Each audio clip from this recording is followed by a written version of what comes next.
장식할 날 반갑고 좋은 날 멋진 날이에요. 즐거운 날.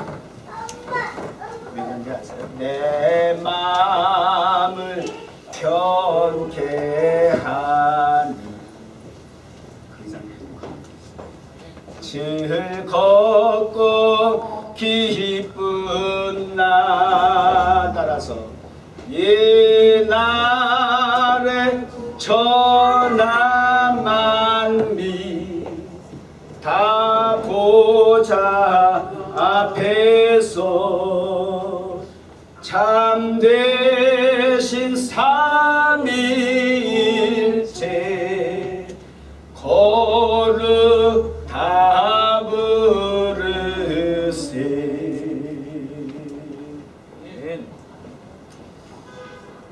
이 날의 아들로서 기다려지는 이유는 하나님께서 새 양식 내리네. 그러기 위해서 이렇게 불렀어요. 성회로 모이라고. 옛날에는 교회 예배당에서 종을 쳤어요. 종소리 딸랑딸랑 울리네.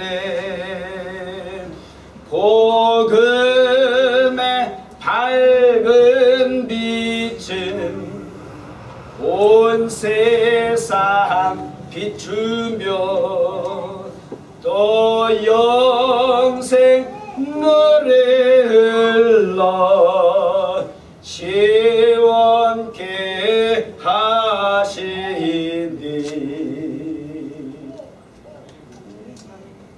이 안식 지킴으로 새 은혜 입어서 영원히 쉬는 곳에 같이 가죠. 다 올라갑시다. 성부께 찬미하고 성자와 또 성령 참되신 삼위일체 찬송할지어다. 1절에서 반응이 좀 안 불러놨어. 그래서 여러분이 3절까지 끌어낸 거예요. 이 찬송 꼭 부르고 싶었어요. 너무너무 아주 경배한 찬양이 엄청 세거든요. 정말 하나님의 성령이 타치하고 우리 마음을 막 꿈틀꿈틀 움직이셨는데 너무 반응이 없으십니다. 저 여러분에게 좋은 날이에요. 여러분 두 가지 반응이 나오겠잖아요. 박사들과 하는 반응이 있을 거고 정말 같이 동감하는 마음으로 정말 좋은 날입니다. 이렇게 반응하시는 분들이죠. 그 생물, 그것이 동물이든 식물이든 간에 특징이 있다면 살아있는 한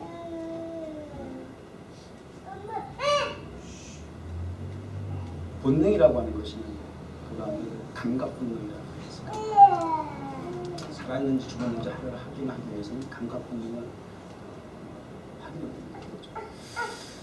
보통 우리는 오감이라고 그래요. Five sense. 백과사전을 찾아봤어요. 오감, five sense 해가지고 시각, 청각, 후각, 미각, 촉각. 그러니까 생물에게 공통적으로 어떤 분야든 발달되어 있는 분야가 또 따로 있기도 해요. 우리 집에서 키우는 강아지 노아는 청각이 굉장히 발달한 거예요. 아무도 못 느끼는데 혼자서 막 갑자기 막 움직이고 막 혼자서 막 그래. 미친 게 아니고 느낌이 온 거야. 부처님이 왔다고. 우리는 몰라도 뭔가 낯선 물체가 지나갈 거야. 그 주변에 뭐 이렇게 뭐 다람쥐, 야생동물 많이 지나가고 사슴도가 우리 길마다 뭔가 이해가 있고 또 제가 걸어서 맨하탄에 피검사에 출퇴근하게 되면 정말 100m 밖에서 이렇게 걸어서 이렇게 오게 되고 이렇게 골목으로 꺾어져 들어오면 집안에서 얘가 와서 내가 오는 줄 알고 창문 밖으로 이렇게 있다는 거예요. 굉장히 말단된 거죠. 그런 거는 사람보다 건강력이 굉장히 뛰어난 거 같아요. 근데 한 가지 더, 육감이라는 게 또 있어요. 육감이 아니고 육감. 식센스인데 그거는 저기 뭡니까? 분석적 사고, 직관적으로 사태의 진상의 실체를 파악하는 능력이거든요. 감각이에요. 이건 육감이에요. 오감 외에 더해진 부분이겠죠. 요거는 우리 인간들에게, 사람들에게 종종 이렇게 나타나는 현상이 알려져. 이건 감각적 지각이라 이렇게 얘기할 수 있을 것 같아요. 표현할 수 좀 없는 부분이죠. 그 다음에 이제 여기서만 이제 머무르면 그냥 일반 생물, 동물이든 식물이든 식물도 마찬가지 다 있다 그래요. 거기에 머물면 안 되죠. 하나 더 플러스 추가가 돼야죠. 그걸 오늘 강조하고 싶은 것이 영감이라는 거예요. 그래서 영감이라고 제가 백과사전에 검색창에다 쳐봤더니 영감, 외부, 이거더라고요. 그 영감이 아니고 spiritual, inspiration이죠. spiritual sense. 영적인 감각. 이거는 이렇게 또 설명해 놨어요. 창조적, 계시적인 일의 계기가 된 백과사전 자체는 번뜩이는 착상이나 자극 이렇게 표현되어 있더라고요. 일반적인 문자적인 그 표현 이 정도밖에 할 수 없어요. 사실 신비의 세계 영역에 해당하기 때문에. 근데 성경은 이 영감에 대해서, 인스피레이션에 대해서 너무 많이 기록되어 있잖아요. 그러니까 일반 백과사전에서 정의할 수 없는 특별한 수단과 하나님의 창조적이고 계시적인 거 확실해요. 계시적인 수단과 방법으로서 나타나는 현상 속에 우리가 느끼는 거거든요. 그건 일반들이 절대 알 수가 없죠. 그래서 올해 우리가 위대한 변화의 능력을 10주년에 맞춰서 위대한 변화의 능력을 경험하자 그랬는데 이런 측면에서 이런 부분에 대해서 좀 경험을 좀 해보자고 말이에요.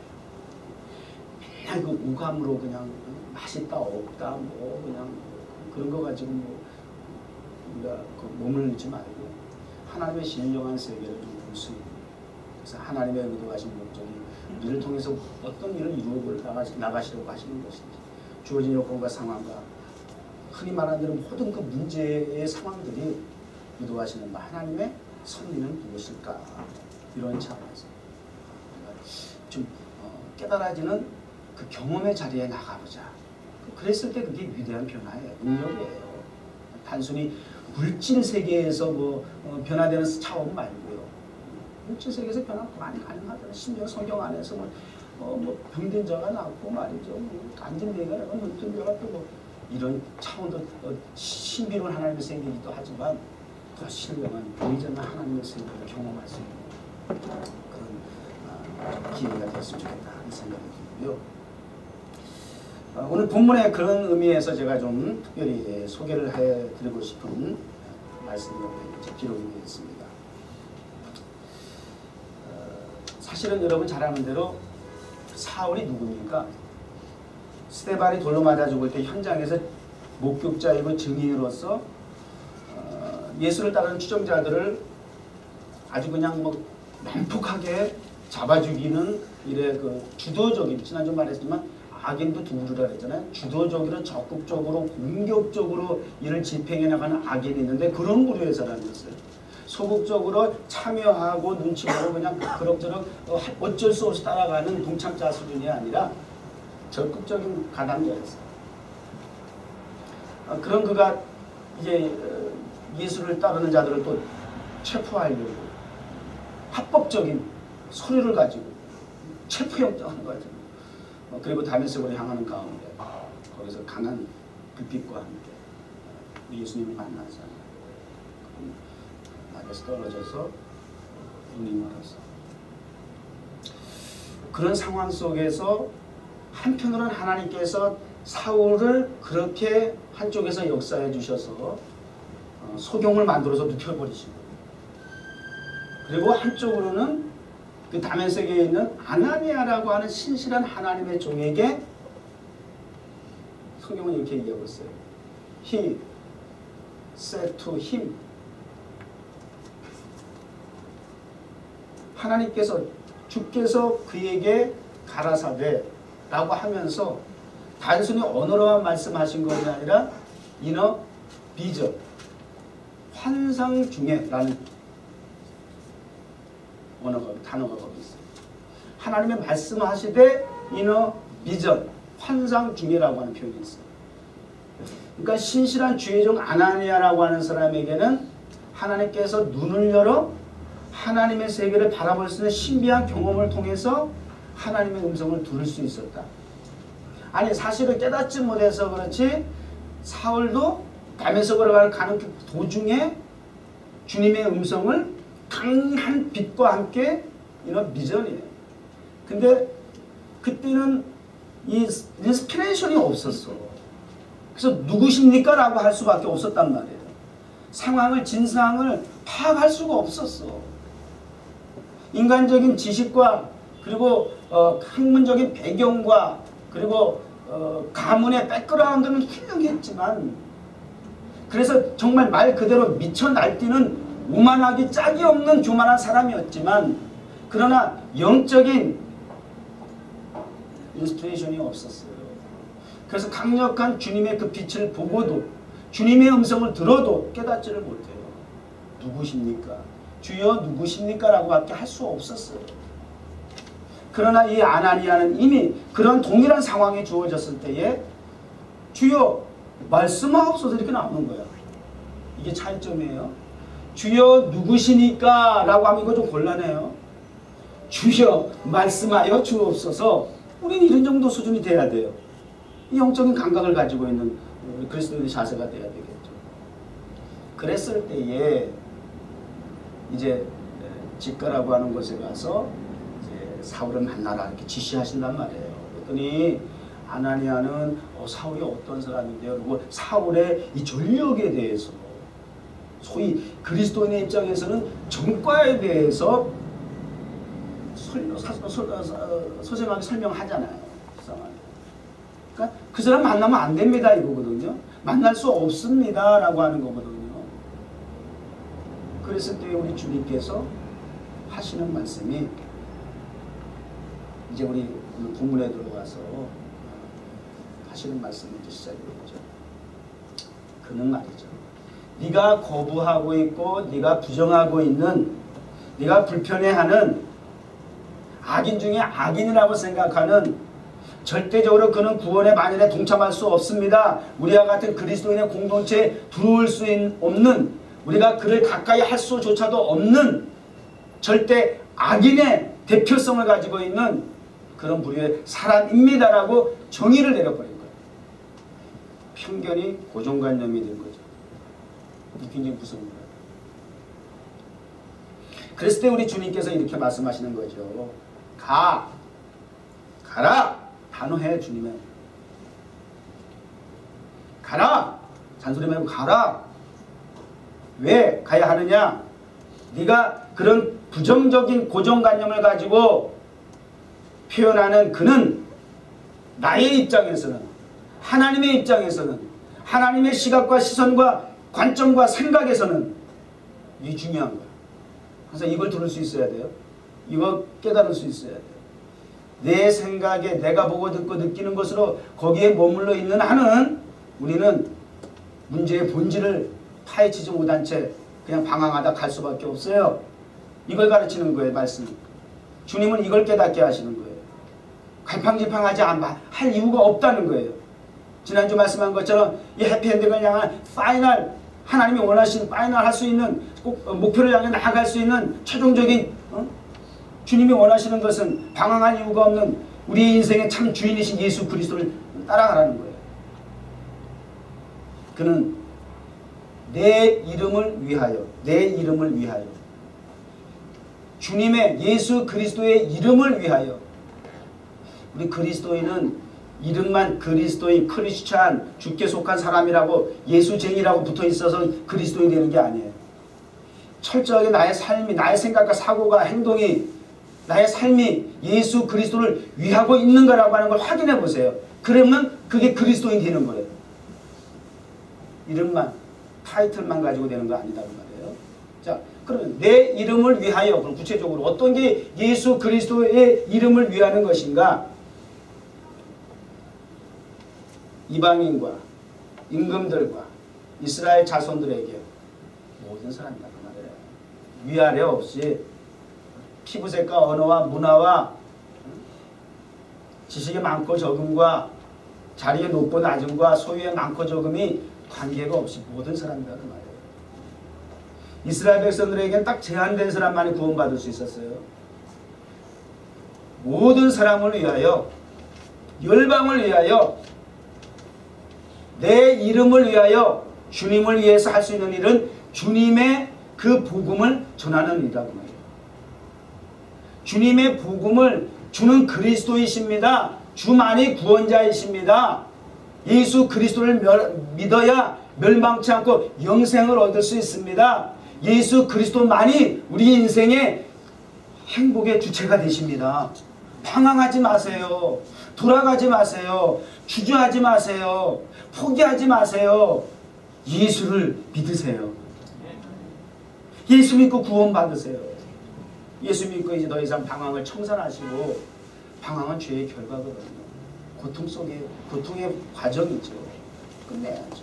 이제는 행복의 자리로 나아갈 수 있어야죠. 그 예수 그리스도, 주님이 원하시는 바, 그들에게 복음, 예수 그리스도의 이름을, 복음을 전해야 하는 그 일. 따라서 그 사울은, 내가 생각하는, 부정하는 사울은 나의 택한 그릇이야. 그래서 오늘 제가 말씀의 제목을 멋진 소명. 제가 오늘 멋진 나예요 하는 게 그거거든요. 멋진 나예요. 멋진 소명을, 멋진 주님으로부터 부르심을 받고 소명을 받은 하나님의 자녀들이 함께 모였으니 어찌 이 자리가 멋진 축복의 장소가 아닐 수 있겠습니까? 어찌 오늘이 이 거룩한 날이 멋진, 우리에게 있어서 행복의 날이 되지 않을 수가 있겠습니까? 그래서 멋지다라고 표현했습니다. 멋진 소명. 우리 주님께서 사울을 향해서 나의 택한 그릇이라고 하는 표현을 쓰셨다라고 하는 것. 이거 뭐 감격이잖아요.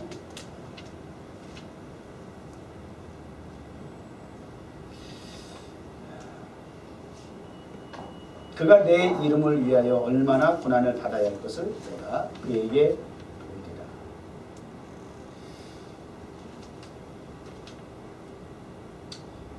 멋진 소명이라고 했지만, 택한 나의 그릇이라고 했지만, 인간적으로는 육체의 오감을 가지고 누릴 수 있는 감각으로는 어떻게 보면 불행이다라고 할 수 있는 이 고난을 우리 주님은 또 그 과정 속에 예비하셨다는 거예요. 그러니까 우리가 고난이라고 하는 것을 불편해하면 안 돼요. 부정하면 안 돼요. 거부하시면 안 돼요. 그 고난 자체도 죽음이 없는 부활의 영광이 없다라고 전제했던 것처럼, 하나님이 우리를 통해서 일하시기 원하시는 목적대로 쓰임을 받는 그 택하신 그릇으로서의 역할을, 기능을 감당하기 위한 전제는, 과정은 반드시 고난을 생각할 수 없다는 거예요. 이 땅에 오신 예수 그리스도조차도 수없는, 끝없는, 정말 말로 다 할 수 없는 고난의 끝이라고 하는 십자가상에 죽으시기까지 저와 여러분을 위해서 아버지 하나님의 그 보내심에 받은 소명, 그 소명을 위해서 고난을 감수하셨다라고 하는 걸 기억하시지 않습니까? 고난을 준비했구나. 자, 이제 계속 넘어갈게요. 자, 그래서 이제 더 이상 이제는 긴 말 할 필요 없죠. 우리 그리스도인이 내 생각에 혹시 좀 이렇다 할지라도 주님이 그렇다 그러면 순종하는 거예요. 즉시 이제 아나니아가 떠나서 이제 찾아가죠. 집에 찾아갔어요. 그에게 이제 안수하면서 기도합니다. 안수하면서 기도하는데, 주께서, 내가 오는 길에서 나타나서 예수께서 나를 보내어서 너로 다시 보게 하시고 성령으로 충만케 하신다. 그리고 안수기도 하세요. 그랬더니 비밀이 눈에서 이렇게 벗어졌더라. 그리고 다시 보게 되었더라. 이렇게 되죠. 그래서 가로하고 부제로는 다시 보는 세상. 이렇게 나왔어요. 멋진 소명, 다시 보는 세상. 바울은 다메섹에서 예수님을 만나기 전에는 그의 배경으로 볼 때는 뛰어난 사람이에요. 그래서 말 그대로 날뛴 사람이다. 겁 없이 날뛴 사람. 근데 하나님은 겁 없이 인간적으로 잘났다고 하는 그런 인간적인 백그라운드를 가지고 교만하게 건방지게 날뛰는 사람을 쓰시지는 않아. 그런 사람을 쓰실 때에는 반드시 꼼짝 못하게 하셔요. 왜 주님께서 그러한 사울의 눈을 감기우시고 그리고 아나니아를 통해서 다시 보게 하셨을까? 왜 그랬었을까요? 한번 궁금한다고 생각해 보신 적 없으세요? 왜 그 방법을 선택하셨습니까? 여러 가지 하나님께서 부르시는, 하나님의 택하신 사람 부르실 때 다양한 방법이 있는데 이 사울과 같은 경우는 하나님께서 특별하게 소경을 만들었다가 다시 눈을 뜨게 하셨다. 무엇 때문에 그러셨을까? 궁금해 보신 적 없으세요?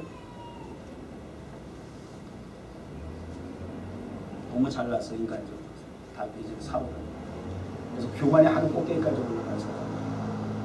겁이 없는 사람이었어. 그 사람에게 적당한, 그 사람에게 꼭 맞는 하나님의 택하신 그릇으로서의 수단과 방법은 그의 눈을 감기는 것이었어요. 눈을 감게 되면 어떤 결과가 와요? 자기 스스로 할 수 있는 게 아무것도 없어요. 한마디로 날뛰던 사람이 꼼짝 못하게 되는 거예요. 사람들마다 하나님께서 부르실 때에 날뛰는 방향을 봐가면서 하나님께서 컨트롤 하셔요. 그렇게 해서 발목을 밑으로 놓던지 죄송해요. 사회가진 소경을 만들어 버렸어요. 하나님 쓰시고 택하시는 방법이 다양하시다. 제가 최근에 이렇게 출근뿐만 아니라 목사는 늘 그래요. 이렇게 만나는 사람마다 그때마다 하나님께서 그분과 대화를 하고 뭐 대화를 하든지 또 교제하다 보면 하나님 그때마다 이렇게 주시는 이렇게 인스피레이션이 있어요. 그럼 그걸 자꾸 전달하고 싶은데 그걸 너무 콕 찍어서 하게 되면 또 이제 상처받을 수 있고 불편해할 수 있으니까 뭘 좀 이렇게 지혜롭게 돌려서 그렇게 시작을 해요. 그래서 한 번 던지고 또 시간이 지나서 또 한 번 이렇게 던져주고 이렇게 해요. 근데 참 보면은 이게 영적인 감각을 가지고 깨닫는다는 것이 얼마나 어려운 거죠. 그래서 우리 예수님도 이래서 그냥 뭐 아주 어떨 때 극단적이지만 직설적으로 막 이렇게 강하게 몰아가시는 경우들이 아주 강팍할수록 완악할수록 하나님이 하시는 방법도 다양한 이런 수단을 통해서 이렇게 일하시는구나 라고 하는 것들을 참 사람이 영적인 감각을 깨닫는다는 게 참 쉽지 않더라고요. 어떤 때는 딱 찍어서 얘기를 해요. 그러면 이게 알아들은 것 같은데 뭐라고 말하느냐면 난 정말 너무 깜짝깜짝 놀라. 분명히 알아들은 것 같은데 던지는 대답은 인간적인 사고와 생각, 철저한 유관과 그런 오감을 가지고 그리고 철저한 자기 본인 이해관계를 가지고 대답을 할 때마다 나는 너무 놀래. 와, 이렇게 돌아서는 게 힘들고 야, 인간이 이렇게 감각이 둔할 수도 있지만 또 깨달았다고 해도 돌아서는 게 이렇게 어려운 거구나. 여러분, 믿음이 축복이야. 믿어지는 게 이게 엄청난 하나님의 기적과 같은 선물이니까요. 아, 이거 뭐 마음대로 이게 예수 믿으라고 믿어지는 게 아니고 믿고 싶다고 믿어지는 게 아니고 깨달아지고 싶다고 깨달아지는 게 아니고 변화되고 싶다고 변화되는 게 아니더라고. 목회하면서 수많은 일들을 수많은 사람들과 경험을 하면서 정말 그럴 때마다 참 이게 쇼크가 되는 부분이에요. 상식적으로 이해할 수 없는 부분인데 너무나 그런 믿음의 세계는 많이 있더라는 말이에요. 사울에게 있어서는 그러한 모든 육체의 그러한 이생의 자랑들 이런 것들을 하나님께서 내려놓으라고 하는 뜻인 거예요. 뭐 아무것도 아니야. 그 자체는 혼자 날뛰고 들어다니는 사람이 이게 이제 자기 혼자 꼼짝도 못하는 무능력한 무기력한 사람이 됐잖아요. 완전히 하나님이 그를 낮추신 거다 그 말이에요. 꼼짝 더 이상 날뛰지 마 그러고 아주 앉혀버린 거다 그 말이에요. 진짜 그래요. 너무 날뛰면 하나님께서 이 방법 저 방법 사인 하시다가 안 되면 병원에 눕혀버리시더라고요. 또 그래도 안 되면 생명을 걷어가시더라고요. 나 그런 거 봤어요. 하나님이 사인할 때 즉각 반응하는 게 은혜예요. 이 말씀은 하나님의 신호예요. 신호탄이에요. 사인이에요. 오늘 우리에게 주시는 말씀이 사울이라고 하는 사람과 아나니아라고 하는 인물을 통해서 하나님이 쓰셨던 사람들, 그 사람들을 통해서 오늘 메시지가 우리에게 전달됐을 때 나에게 하나님이 원하시는 것이 무엇일까? 이걸 빨리 깨닫는 영적인 감각이, 지각이 있는 여러분 되시기를 바라요. 그냥 단순히 눈이라고 하는 기능은 두 가지 효과가 있잖아요. 사물과 사람과 사건을 보면서 깨달을 수 있는 감각이 있을 수 있고, 또 하나는 글이라고 하는 걸 통해서 읽고 깨달을 수 있는 지적인 능력도 또 올 수 있는 유익한 점이 있을 수 있잖아요. 거기에 머물리지 말고 우리 하나님의 사람들은 영적인 안목을 가지고 하나님의 사기를 바라봐야 한다. 문자적인 들은 소리로만 보여지는 상황으로만 우리가 깨닫고 그 감각을 가지고 살아가게 되면 항상 위험해요. 그래서 사사기서에서는 계속 반복적으로 결론적인 장마다 마지막 구절에 결론적으로 내린 이야기가 모든 사람들이 각자 자기가 보기에 좋은 대로 자기 소견대로 행하더라. All the people did his own eyes. 자기의 눈으로 보는 대로 행하더라는 거예요. 그래서 사사기의 내용은 전부 범죄하는 거예요. 전부 다.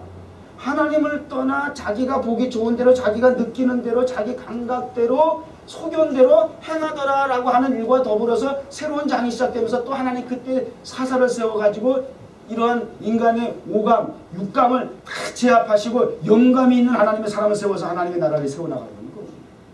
하나님의 백성들을 세워나가는 거거든요. 그렇게 하나님은 하나님의 일을 여전히 행하시는 거거든요. 사사기의 내용의 주제예요. 서사기 시대는 방황의 시대예요. 거기 보면 왕이 없는 거로 또 이런 앞에 그 단서가 있어요. 왕이 없는 거, 지도자가 없다고 봐요. 그러니까 각각 자기 보기 좋은 대로 소견대로 행하더라고 봐야 돼요. 여기서 말하는 이스라엘 백성들에게 왕이라고 하는 것은 인간적인 지도자가 아니고 이스라엘 백성들 선민 사상을 가지고 있는 이스라엘 백성들에게 왕은 누구예요? 영원한 왕 하나님이에요. 하나님이 보이지 않기 때문에, 하나님을 느끼지 않기 때문에, 하나님과 동행하지 않기 때문에, 하나님의 말씀을 듣지 아니하기 때문에 그들이 각각 자기 소견대로 행했다는 말이에요. 그래서 범죄하고 심판의 자리에 나아가고 자꾸 이것이 반복됐다는 말이에요. 그래서 그때부터 하나님께서 영안을 연 하나님의 사람 사사를 통해서 시대를 이끌어 나가셨죠. 지금도 세상은 여전히 사사시대와 같이 그렇게 살아가고 있어요. 태초로부터 하와가 보기에 좋은 대로 자기 감정의 느낌이 좋은 대로 선악과를 따먹고 난 이후에 지금까지 우리 인생은 동일하게 그렇게 변함없이 살아가고 있는 죄악의 현실인 거죠. 선악과의 효과가 얼마나 강력한지 우리는 계속해서 왜 세상에 살벌한지 아세요? 바로 그 영향력 때문이에요. 서로가 서로를 심판하고 정죄하고 판단하고 이러면서 얼마나 이 세상이 살벌해지는지 몰라요. 무서울 정도로. 이런 세상 속에서 하나님께서 이 시대에 사사와 같이 교회를 세우시고 또 영안이 열려진 주의 종도가 주의 백성들을 통해서 여전히 하나님은 하나님의 일을 도모하고 계시다라고 하는 거죠. 아무리 교회가 좀 썩었다 힘들다 어렵다고 할지라도 그래도 하나님의 입장에서 세상을 변화시키는 기대를 거는 유일한 수단이 있다면 방법이 있다면 교회밖에 없어요. 하나님의 기름 부은 주의 종밖에 없다라고 하는 사실. 왜냐하면 택하신 그릇이기 때문에 하나님이 택하여 세우신 교회이고 그릇이고 하나님께로부터 부르심을 받고 사명과 소명을 받은 저와 여러분이기 때문에 하나님의 기대일 수밖에 없어요. 그 하나님의 소원을 이루어드릴 수 있는 유일한 선택이에요. 거기에 저와 여러분이 포함이 되더라고요.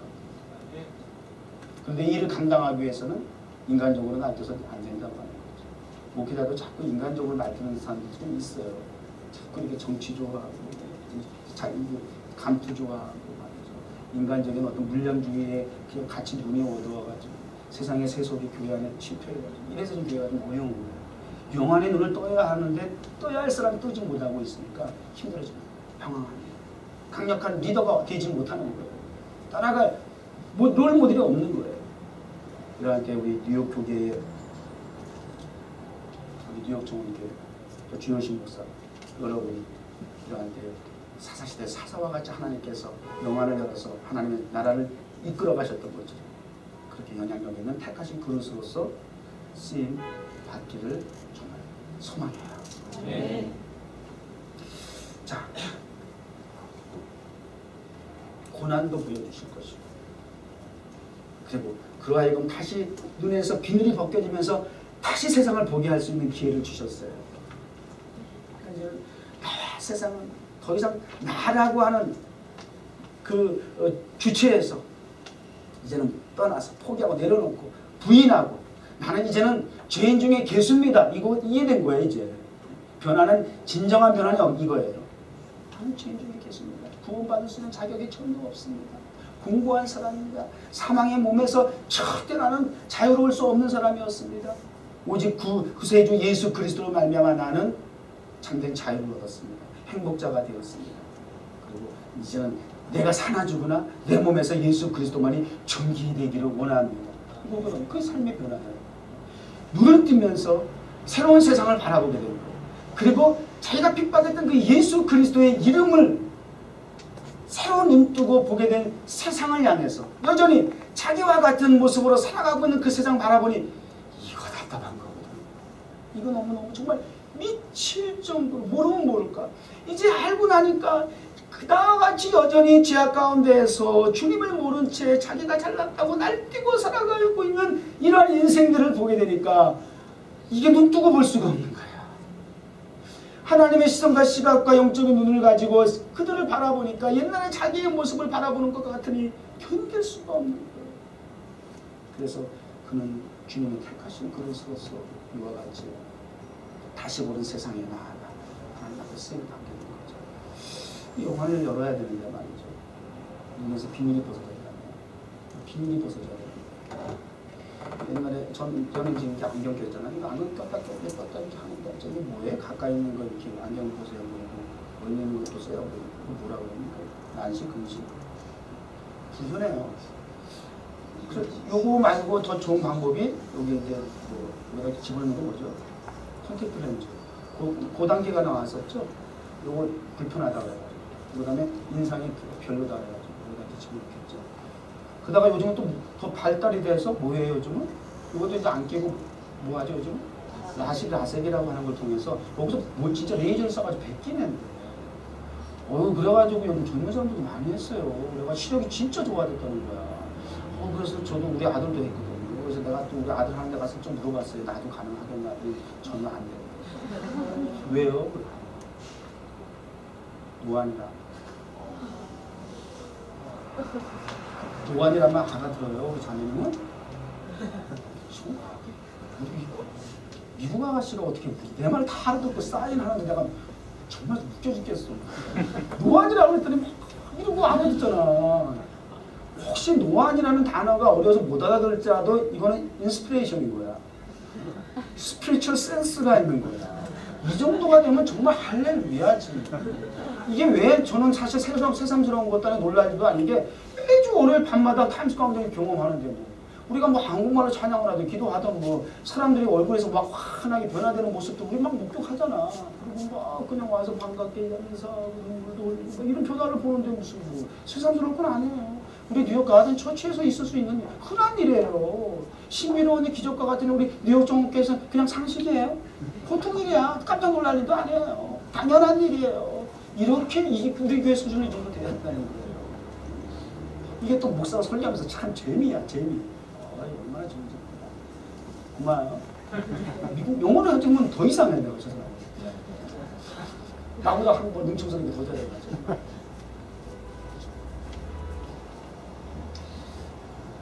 다시 보게 되는 거죠. 그 영혼들이 향해서 복음을 전하고. 이렇게 이제 거듭난 삶을 살아가게 되었어요. 참 신비로운 세상, 하나님의 세계예요.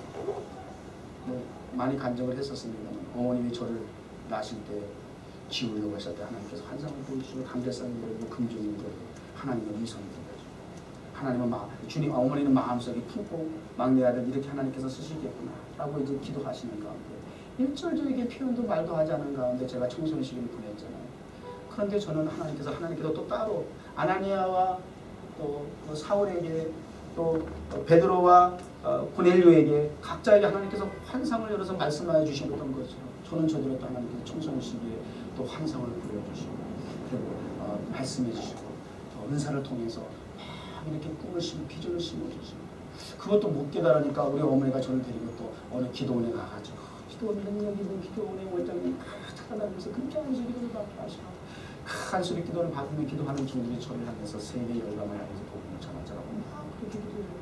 저 청소년 시절에는 가난한 목사님 가정의 자녀로서 정말 찢어지게 가난했거든요. 비행기 타는 거 정말 꿈도 못 꿀 시기였어요. 비행기 탄다고 하면 너무너무 부러웠어요.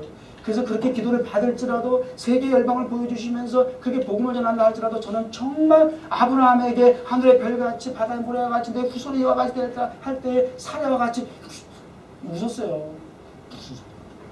이렇게 정말 코웃음을 쳤던 저는 타임스퀘어 광장에서 예배를 드리면서 타임스퀘어 광장을 내려다보니 그 청소년 10대 때 하나님께서 보여주신 환상이 그대로 보여주신 너무 똑같아요. 너무 신기하다. 하나님 아버지 교회 보내주세요. 그리고 여기서 때려서 하나님께서 너 나가. 이게 우연인가? 우연일까요? 절묘하게 하나님께서는 제가 어머니 뱃속에서 생기면서부터 시작해서 하나님께서 저라고 하는 택한 그릇의 과정을 이끌어 가시는 것이 하나님의 입장에서는 하나도 한치도 흐트러짐이 없이 진행하시는 거예요. 내가 몰랐을 뿐이지. 우리 어머니 또 제가 또 주의 종 안 될까봐 우리 어머니 어떻게 말씀도 안 하시냐. 제가 이제 고등학교 3학년 때 선택의 길에 나가야 되는데도 불구하고 말씀을 안 하시는데 제가 그때 은혜 충만해가지고 신학교 가겠다 그러니까 우리 형제들은 막 웃으면서 반대하고 너 엄마 아버지 못 봐서 그래 슬픔 하지 막 이러고 막 그냥 이러는데 우리 엄마는 너무 좋아서 막 나중에 하신 얘기예요. 신학교 가고 나중에 너무 하나님 앞에 감사해서 이랬다. 신기해요. 그러니까 내가 강요하지 않았는데도 이렇게 그 길을 가겠다고 자원해서 얘기하니까 정말 너무 하나님 앞에 감사합니다.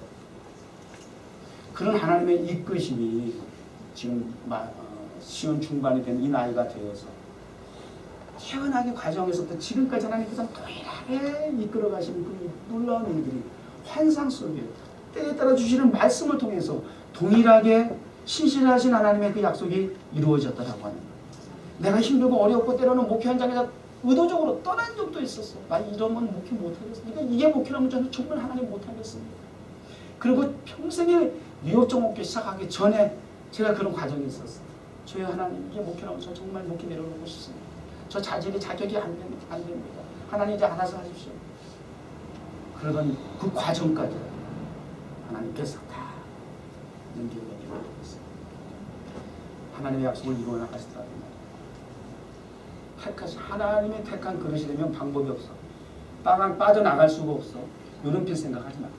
이제 어차피 저와 여러분 하나님의 택한 그릇이 되었다면 이제 내려놔. 그러면 안 그러면 안 그럴수록 더 힘들어져. 불편해져. 말씀을 통해서 은혜 받는 게 아멘 그거 하지 마. 은혜 부담되면. 진짜 그럼 그다음부터는 이제는 잡히는 거야. 그러니까 아멘 하지 마. 안 해도 돼. 피곤해져. 아멘 하는 순간 그때부터 잡히기 시작하는 거야. 그땐 각오해야 돼. 아멘 현상에서 그다음 책임져야 돼. 이제는. 더 이상 이제 불평불만 시비가 할 수가 없어. 이제. 하나님 인도하신 대로 가면 돼요. 이제는 포기해버리세요. 아니 내려놔버리세요. 이제 내 생각이고 5감, 6감이고 뭐 하여튼 7감이고 다 그냥 그건 이제는 내려놓으시고 영감으로 살아가시기 바랍니다. 6감이 아닌 영감으로 살아가는 하나님의 백성이 되어주시길 바라고요. 그래서 결국은 그를 통해서 세계 복음의 주역이 되게 하시고 그를 바라봤던 많은 사람들이 굉장히 놀라잖아요. 뭐 마지막 결론이 뭐예요? 얘들이 당혹하더라. 뭐 여기 뭐라고 그랬어? 베이프라고 아까 되어 있나? 그러나 우리말 성경에 또 뭐라고 되어 있어요? 굴복시켰다라고 했어요. 굴복시켰다. 그 사울을 바라봤던 편견을 가지고 바라봤던 사람들이 다 그의 모습을 통해서 그의 복음을 전하는 모습, 더 힘이 강해져서 복음을 전하는 모습을 통해서 굴복했다는 거예요. 이런 역사가 저와 여러분을 통해서 앞으로 계속 주변이 굴복이 일어나야 돼요. 주변이 굴복이 일어나야 돼요. 우리 금요일 기도회 마치고 제가 페이스북에 이렇게 올렸어요. 마침 제가 지하 저기 주일 오바다는 사무실에 가서 지난주에서 계속 우리 기도하잖아요. 그럼 우리 또 옆에서 또 사진을 찍어 저한테 카톡으로 보내주더라고요. 그래서 그 사진 자료를 가지고 페이스북에다가 불금 1차 변화선 성회를 마치고 2차 지하 카타콤 성회를 하다 그러고 있었어요. 뭔 말인지 모르죠. 그 사진 보면요. 내려가면 현장에 내려가면 사람은 아시겠지만 그 사진을 봐도 그래요. 제가 그 사진 드문드문 보여줘. 이게 어딘지 아세요? 뭐예요? 뭐예요? 여기 이상한 데 같아요. 뭉치만 사망이 골짜기 같아요. 정말 이게 우리 기도하다가 쥐가 막 땡겨 막 이렇게 기도하다 나고 몰래고 말이지. 거기다가 담배를 얼마나 그냥 평면지가 그냥 각치가 나고 도대체 구역진에 가서 들어갈 수 없는 그 지하가 이 건물 주인, 돈밖에 없다는 주인의 사무실이에요. 거쳐요. 그 의자에 무에 둘러서가지고 우리가 기도회를 하는 거 아니에요? 그래서 하나님 아버지 이때를 위한 기도회가 우리 뉴욕정원교회 이 건물 10년 있어서 하나님 교회 성전되게 하셨는데 우리가 여기 있든지 떠나든지 원하는 것은 하나님 앞에 구하는 것은 이 건물 주인 어쨌든 하나님께서 쓰셨으면 하나님 이 오바댜라고 할아버지 혈통으로서의 유대인이 아니라 예수 그리스도를 믿음으로 예수 그리스도의 보혈의 피로 말미암아 거듭난 그래서 세례받고 약속의 아브라함의 믿음의 자손이 되게 하여 주옵소서. 이런 기도를 우리가 지금 목표를 가지고 하는 거예요. 그래서 우리의 신앙생활 속에서 그런 목표를 가지고 확신을 가지고 이제는 자루나무 치우치지 않냐고 바르게 깨닫고 선택해서 아브라함의 잘못된 선택으로 말미암아 큰 상처를 가졌던 결과가 나중에 아브라함 하나님께서 그 시험을 하기 위해서 아들 이삭을 바치라고 했던 그 하나님의 그 과정 하나님 보이지 않느냐 그 아들 때문에 내 사랑하는 내가 추구하는 그 오감의 그 감각에 살아가고 빠져나오지 못하는 그런 현실을 보게 되면 하나님이 여지없이 사랑하는 자식까지라도 바치라고 하는 강력한 수단으로서 택한 그릇을 바로 세우더라고요. 성경 민문에 앉아있던 아유 설교가 끝이 없어요. 앉은배 나면서부터 앉은배 지나가는 사람에게 오감을 가지고 오감을 만족시키려고 하는 입을 만족시키려고 하는 그러한 빌붙는 자리에 앉아있는 그에게 정확하게 베드로는 나에게는 음각은 없어. 네가 바라는 오감의 그 실체는 나에게 아무것도 없어. 그거 기대하지 마. 그러나 그 오감을 만족시키지 못할지라도 더 중요한 것이 있어. 나에겐 영감이 있어. 나에겐 예수 그리스도가 있어. 그 예수 그리스도 내게 주면 일어나 걸어라 말이죠. 그래서 영감을 통해서 오감을 초월하는 하나님의 세계를 보여줍니다. 그래서 그를 통해서 영원한 하나님의 나라를 이끌어가는 그 과정을 성경에서 계속해서 우리에게 강조하고 이를 통해서 이루시기 원하시는 하나님의 섭리라고 하는 사실을 꼭 기억하시길 바랍니다. 그래서 새로운 10년을 향해서 또 이러한 목표를 가지고 나아갈 수 있는 택한 그릇으로서의 교회가 되고 저와 여러분 모두 주님의 이름으로 축복합니다.